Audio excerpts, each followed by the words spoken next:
ओम शांति। 7 मई 2025। बाबा के महावाक्य। मीठे बच्चे, निश्चय ज्ञान योग से बैठता, साक्षात्कार से नहीं। साक्षात्कार की ड्रामा में नूंद है, बाकी उससे किसी का कल्याण नहीं होता। प्रश्न: बाप कौन सी ताकत नहीं दिखाते, लेकिन बाप के पास जादूगरी अवश्य है? उत्तर: मनुष्य समझते हैं भगवान तो ताकतमंद है, वह मरे हुए को भी जिंदा कर सकते हैं। परंतु बाबा कहते, यह ताकत मैं नहीं दिखाता। बाकी कोई नवधा भक्ति करते हैं तो उन्हें साक्षात्कार करा देता हूँ। यह भी ड्रामा में नूंद है। साक्षात्कार कराने की जादूगरी बाप के पास है, इसलिए कई बच्चों को घर बैठे भी ब्रह्मा व श्री कृष्ण का साक्षात्कार हो जाता है। गीत: कौन आया मेरे मन के द्वारे। ओम शांति। यह बच्चों के अनुभव का गीत है। सत्संग तो बहुत है, खास भारत में तो ढेर सत्संग है, अनेक मत मतांतर हैं। वास्तव में वह कोई सत्संग नहीं। सत्संग एक होता है, बाकी तुम वहाँ किसी विद्वान, आचार्य, पंडित का मोह देखेंगे, बुद्धि उस तरफ जाएगी। यहाँ फिर अनोखी बात है। यह सत्संग एक ही बार इस संगम युग पर होता है। यह तो बिल्कुल नई बात है। उस बेहद के बाप का शरीर तो कोई है नहीं। कहते हैं, मैं तुम्हारा निराकार शिव बाबा हूँ। तुम और सत्संगों में जाते हो तो शरीरों को ही देखते हो। शास्त्र याद कर फिर सुनाते हैं। अनेक प्रकार के शास्त्र हैं, वह तो तुम जन्म जन्मांतर सुनते आए हो। अब है नई बात, बुद्धि से आत्मा जानती है। बाप कहते हैं, हे मेरे सिखिलदे बच्चे, हे मेरे सालिग्रामों, तुम बच्चे जानते हो 5000 वर्ष पहले इस शरीर द्वारा बाबा ने पढ़ाया था। तुम्हारी बुद्धि एकदम दूर चली जाती है तो बाबा आया है। बाबा अक्षर कितना मीठा है, वह है मात पिता।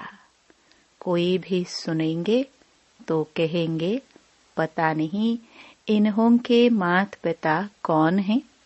बरोबर वह साक्षात्कार कराते हैं तो उसमें भी वह मूंझते हैं। कभी ब्रह्मा को, कभी कृष्ण को देख लेते हैं तो विचार करते रहते कि ये क्या है। ब्रह्मा का भी बहुतों को घर बैठे साक्षात्कार होता है। अब ब्रह्मा की तो कभी कोई पूजा करते नहीं है। श्री कृष्ण आदि की तो करते हैं। ब्रह्मा को तो कोई जानते भी नहीं होंगे। प्रजापिता ब्रह्मा तो अब आया है। यह है प्रजापिता। बाप बैठ समझाते हैं कि सारी दुनिया पतित है, तो जरूर यह भी बहुत जन्मों के अंत में पतित ठहरे। कोई भी पावन नहीं है। इसलिए कुंभ के मेले पर, हरिद्वार गंगा सागर के मेले पर जाते हैं। समझते हैं स्नान करने से पावन बन जाएंगे। लेकिन यह नदियाँ कोई पतित पावनी थोड़ी हो सकती। नदियाँ तो निकलती हैं सागर से। वास्तव में तुम हो ज्ञान गंगाए, महत्व तुम्हारा है। तुम ज्ञान गंगाए जहाँ तहाँ निकलती हो, वो लोग फिर दिखलाते हैं तीर मारा और गंगा निकली। तीर मारने की तो बात नहीं, यह ज्ञान गंगाएं देश देशांतर जाती हैं। शिव बाबा कहते हैं, मैं ड्रामा के बंधन में बंधा हुआ हूँ। सभी का पाठ निश्चित किया हुआ है, मेरा भी पाठ निश्चित है। कोई समझते भगवान तो बहुत ताकतमंद हैं, मरे हुए को भी जिंदा कर सकते हैं। यह सभी गपोड़े हैं। मैं आता हूँ पढ़ाने के लिए, बाकी ताकत क्या दिखाएंगे। साक्षात्कार की भी जादूगरी है। नवधा भक्ति करते हैं तो मैं साक्षात्कार कराता हूँ। कैसे काली का रूप दिखलाते हैं, उन पर फिर तेल चढ़ाते हैं। अब ऐसी काली तो है नहीं, परंतु काली की नवधा भक्ति बहुत करते हैं। वास्तव में काली तो जगदम्बा है। काली का ऐसा रूप तो नहीं, परंतु नवधा भक्ति करने से बाबा भावना का भाड़ा दे देते हैं। काम चिता पर बैठने से काले बने, अब ज्ञान चिता पर बैठ गोरे बनते हैं। जो काली अब जगदम्बा बनी है, वह साक्षात्कार कैसे कराएगी। वह तो अभी बहुत जन्मों के अंत के भी अंत वाले जन्म में है। देवताएं तो अभी है नहीं, तो वह क्या साक्षात्कार कराएंगे। बाप समझाते हैं, यह साक्षात्कार की चाबी मेरे हाथ में है। अल्पकाल के लिए भावना पूरी करने के लिए साक्षात्कार करा देता हूँ, परंतु वह कोई मेरे से नहीं मिलते। मिसाल एक कालिका देते हैं, इस रीति बहुत हैं, हनुमान, गणेश आदि। भल सिख लोग भी गुरु नानक की बहुत भक्ति करे तो उन्हें भी साक्षात्कार हो जाएगा, परंतु वह तो नीचे चले आते हैं। बाबा बच्चों को दिखलाते हैं, देखो यह गुरु नानक की भक्ति कर रहे हैं। साक्षात्कार फिर भी मैं कराता हूँ। वह कैसे साक्षात्कार कराएंगे। उनके पास साक्षात्कार कराने की चाबी नहीं है। यह बाबा कहते हैं, मुझे विनाश स्थापना का साक्षात्कार भी उस बाबा ने कराया, परंतु साक्षात्कार से कोई का भी कल्याण नहीं। ऐसे तो बहुतों को साक्षात्कार होते थे, आज वह है नहीं। बहुत बच्चे कहते हैं, हमको जब साक्षात्कार हो तो निश्चय बैठे, परंतु निश्चय साक्षात्कार से नहीं हो सकता। निश्चय बैठता है ज्ञान और योग से। 5000 वर्ष पहले भी मैंने कहा था कि यह साक्षात्कार मैं कराता हूँ। मीरा ने भी साक्षात्कार किया। ऐसे नहीं कि आत्मा वहां चली गई, नहीं, बैठे बैठे साक्षात्कार कर लेते हैं, लेकिन मेरे को नहीं प्राप्त कर सकते। बाप कहते हैं, कोई भी बात का संशय हो तो जो भी ब्राह्मणियां टीचर्स हैं उनसे पूछो। यह तो जानते हो, बच्चियां भी नंबरवार हैं, नदियां भी नंबरवार होती हैं। कोई तो तालाब भी है, बहुत गंदा है, बासी पानी होता है। वहां भी श्रद्धा भाव से मनुष्य जाते हैं। वह है भक्ति की अंधश्रद्धा। कभी भी कोई से भक्ति छुड़ानी नहीं है। जब ज्ञान में आ जाएंगे तो भक्ति आपे ही छूट जाएगी। बाबा भी नारायण का भक्त था। चित्र में देखा लक्ष्मी दासी बन नारायण के पांव दबा रही है, तो यह बिल्कुल अच्छा नहीं लगा। सतयुग में ऐसा होता नहीं। तो मैंने एक आर्टिस्ट को कहा कि लक्ष्मी को इस दासी पने से विदाई दे दो। बाबा भक्त तो था, परंतु ज्ञान थोड़े था। भक्त तो सभी हैं। हम तो बाबा के बच्चे मालिक हैं। ब्रह्मांड का भी मालिक बच्चों को बनाते हैं। कहते हैं तुमको राज्य भाग्य देता हूँ। ऐसा बाबा कभी देखा? उस बाप को पूरा याद करना है। उनको तुम इन आंखों से नहीं देख सकते। उनसे योग लगाना है। याद और ज्ञान भी बिल्कुल सहज है। बीज और झाड़ को जानना है।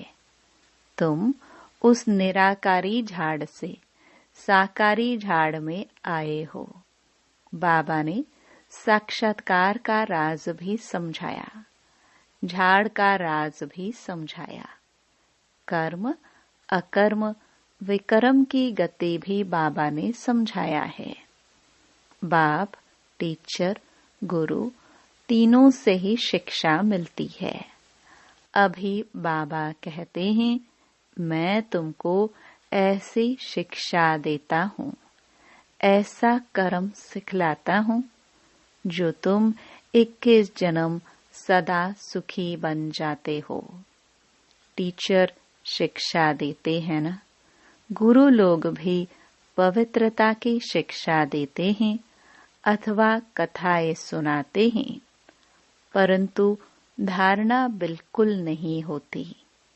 यहाँ तो बाप कहते हैं अंतमति सो गति होगी। मनुष्य जब मरते हैं तो भी कहते हैं राम राम कहो तो बुद्धि उस तरफ चली जाती है। अभी बाप कहते हैं तुम्हारा साकार से योग छूटा। अब मैं तुमको बहुत अच्छे कर्म सिखलाता हूँ। श्री कृष्ण का चित्र देखो। पुरानी दुनिया को लात मारते और नई दुनिया में आते हैं। तुम भी पुरानी दुनिया को लात मार नई दुनिया में जाते हो। तो तुम्हारी नरक के तरफ है लात, स्वर्ग तरफ है मोह। शमशान में भी अंदर जब घुसते हैं तो मुर्दे का मोह उस तरफ कर लेते हैं, लात पिछाड़ी तरफ कर लेते हैं। तो यह चित्र भी ऐसा बनाया है। मम्मा, बाबा और तुम बच्चे। तुमको तो मम्मा बाबा को फॉलो करना पड़े जो उनकी गद्दी पर बैठो। राजा के बच्चे प्रिंस प्रिंसेस कहलाते हैं ना। तुम जानते हो हम भविष्य में प्रिंस प्रिंसेस बनते हैं। ऐसा कोई बाप, टीचर, गुरु होगा जो तुमको ऐसा कर्म सिखलाए। तुम सदा काल के लिए सुखी बनते हो। यह शिव बाबा का वर है। वह आशीर्वाद करते हैं। यह नहीं हमारे ऊपर उनकी कृपा है। सिर्फ कहने से कुछ नहीं होगा, तुमको सीखना होता है। सिर्फ आशीर्वाद से तुम नहीं बन जाएंगे, उसकी मत पर चलना है। ज्ञान और योग की धारणा करनी है। बाप समझाते हैं कि मुख से राम राम कहना भी आवाज हो जाता। तुमको तो वाणी से परे जाना है, चुप रहना है। खेल भी बहुत अच्छे अच्छे निकलते हैं। अनपढ़े को बुद्धू कहा जाता है। बाबा कहते हैं कि अब सभी को भूलकर तुम बिल्कुल बुद्धू बन जाओ। मैं जो तुमको मत देता हूँ उस पर चलो। परम धाम में तुम सभी आत्माएं बिना शरीर के रहती हो, फिर यहाँ आकर शरीर लेती हो, तब जीव आत्मा कहाँ जाता है? आत्मा कहती है मैं एक शरीर छोड़ दूसरा लेती हूँ। तो बाप कहते मैं तुमको फर्स्ट क्लास कर्म सिखलाता हूँ, टीचर पढ़ाते हैं। इसमें ताकत की क्या बात है? साक्षात्कार कराते हैं, इसको जादूगरी कहा जाता है। मनुष्य से देवता बनाना, ऐसी जादूगरी कोई कर ना सके। बाबा सौदागर भी है, पुराना लेकर नया देते हैं। इनको पुराना लोहे का बर्तन कहा जाता है, इनका कोई मूल्य नहीं है। आजकल देखो तांबे के भी पैसे नहीं बनते, वहां तो सोने के सिक्के होते हैं। वंडर है ना, क्या से क्या हो गया है। बाप कहते हैं मैं तुमको नंबर 1 कर्म सिखलाता हूँ, मन मनाभव हो जाओ। फिर है पढ़ाई, जिससे स्वर्ग का प्रिंस बनेंगे। अभी देवता धर्म जो प्रायलोप हो गया है, वह फिर से स्थापन होता है। मनुष्य तुम्हारी नई बातें सुनकर वंडर खाते हैं, कहते हैं कि स्त्री पुरुष दोनों ही इकट्ठे रह पवित्र रह सके, यह कैसे हो सकता? बाबा तो कहते भल इकट्ठे रहो, नहीं तो मालूम कैसे पढ़े। बीच में ज्ञान तलवार रखनी है, इतनी बहादुरी दिखानी है। परीक्षा होती है तो मनुष्य इन बातों में वंडर खाते हैं, क्योंकि शास्त्रों में तो ऐसी बातें हैं नहीं। यहाँ तो प्रैक्टिकल में मेहनत करनी पड़ती है। गांधर्वी विवाह की बात यहाँ की है। अभी तुम पवित्र बनते हो तो बाबा कहते बहादुरी दिखलाओ। सन्यासियों के आगे सबूत देना है। समर्थ बाबा ही सारी दुनिया को पावन बनाते हैं। बाप कहते हैं भल साथ में रहो, सिर्फ नंगन नहीं होना है। यह सभी है युक्तियां, बड़ी जबरदस्त प्राप्ति है। सिर्फ एक जन्म बाबा के डायरेक्शन पर पवित्र रहना है। योग और ज्ञान से एवर हेल्दी बनते हैं 21 जन्मों के लिए। इसमें मेहनत है ना। तुम हो शक्ति सेना, माया पर जीत पहन जगत जीत बनते हो। सभी थोड़े बनेंगे। जो बच्चे पुरुषार्थ करेंगे वही ऊंच पद पाएंगे। तुम भारत को ही पवित्र बनाकर फिर भारत पर ही राज्य करते हो। लड़ाई से कभी सृष्टि की बादशाही मिल ना सके। यह वंडर है ना। इस समय सब आपस में लड़कर खलास हो जाते हैं। मक्खन भारत को मिलता है। दिलाने वाली हैं वंदे मातरम। मेजॉरिटी माताओं की है। अब बाबा कहते हैं जन्म जन्मांतर तुम गुरु करते आए, शास्त्र पढ़ते आए हो। अब हम तुमको समझाते हैं जज योरसेल्फ। राइट क्या है? सतयुग है राइटियस दुनिया। माया अनराइटियस बनाती है। अब भारतवासी इररिलीजियस बन पड़े हैं। रिलीजन नहीं, इसलिए माइट नहीं रही है। इररिलीजियस, अनराइटियस, अनलॉफुल, इंसॉल्वेंट बन पड़े हैं। बेहद का बाप है, इसलिए बेहद की बातें समझाते हैं। कहते हैं कि फिर तुमको रिलीजियस मोस्ट पावरफुल बनाता हूँ। स्वर्ग बनाना तो पावरफुल का काम है, परंतु है गुप्त, इनकॉग्निटो वॉरियर्स हैं। बाप का बच्चों पर बहुत प्यार होता है, मत देते हैं। बाप की मत, टीचर की मत, गुरु की मत, सोनार की मत, धोबी की मत, इसमें सभी मतें आ जाती हैं। अच्छा, मीठे मीठे सिखिलदे बच्चों प्रति माता पिता बाप दादा का याद प्यार और गुड मॉर्निंग। रूहानी बाप की रूहानी बच्चों को नमस्ते।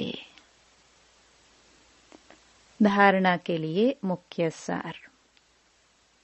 पहला, इस एक जन्म में बाप के डायरेक्शन पर चल घर गृहस्थ में रहते पवित्र रहना है। इसमें बहादुरी दिखानी है। दूसरा, श्रीमत पर सदा श्रेष्ठ कर्म करने हैं। वाणी से परे जाना है। जो कुछ पढ़ा व सुना है उसे भूल बाप को याद करना है। वरदान, परिस्थितियों को गुड लक समझ अपने निश्चय के फाउंडेशन को मजबूत बनाने वाले अचल अडोल भव। कोई भी परिस्थिति आए तो आप हाई जंप दे दो, क्योंकि परिस्थिति आना भी गुड लक है। यह निश्चय के फाउंडेशन को मजबूत करने का साधन है। आप जब एक बारी अंगद के समान मजबूत हो जाएंगे तो यह पेपर भी नमस्कार करेंगे। पहले विकराल रूप में आएंगे और फिर दासी बन जाएंगे। चैलेंज करो, हम महावीर हैं। जैसे पानी के ऊपर लकीर ठहर नहीं सकती, ऐसे मुझ मास्टर सागर के ऊपर कोई परिस्थिति वार कर नहीं सकती। स्वस्थिति में रहने से अचल अडोल बन जाएंगे। स्लोगन, पुराने वर्ष को विदाई देने के साथ साथ कड़वेपन को भी विदाई दे दो।